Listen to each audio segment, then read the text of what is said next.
This is Time and Other Thieves, Reflections and Conversations on the Nature of Existence.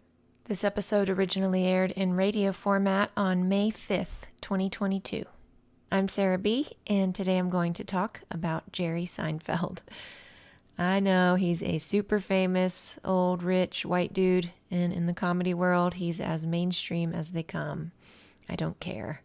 I think he's an amazing person, and I want to talk about him for an hour, and also, he's anything but mainstream in terms of his approach to life, and that's mainly what I'll be focusing on today.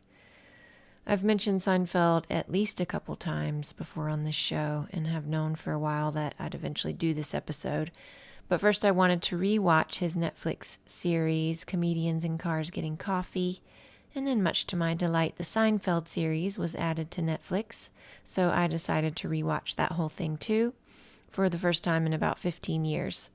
I also watched his two recent stand-up specials, Jerry Before Seinfeld and 23 Hours to Kill, as well as the documentary from 2002 called Jerry Seinfeld Comedian. And I re-listened to Marc Maron interviewing him in 2020 for his WTF podcast.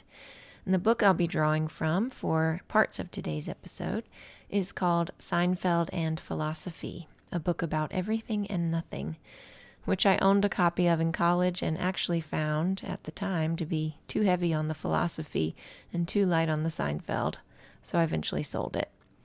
But I purchased another copy a few months ago, and this time around found the text to be a great philosophy primer. I grew up on Seinfeld, the sitcom, watched it every Thursday night with my sister and stepdad. The final episode aired near the end of my sophomore year in high school. In college, I collected all the seasons of it on DVD, even geeking out on the episodes for which Larry David and Seinfeld himself provided commentary. I believe I owned a copy of his 1998 stand-up special, I'm Telling You for the Last Time, on DVD, although it might have just been on CD, or I might have just rented it from Blockbuster a whole bunch. I just know that I consumed it enough to have most of the jokes memorized. In 2005 or thereabouts, I had the immense pleasure of seeing Seinfeld live for the first and only time, so far anyway, when I actually, quite literally, wanted him to stop talking for just a minute so that I could get a break from laughing because my stomach muscles and face muscles hurt so much. But of course he did not stop. He was relentless. I love Jerry Seinfeld, and not just his comedy. I love the man himself, or at least the man he presents himself to be in Comedians.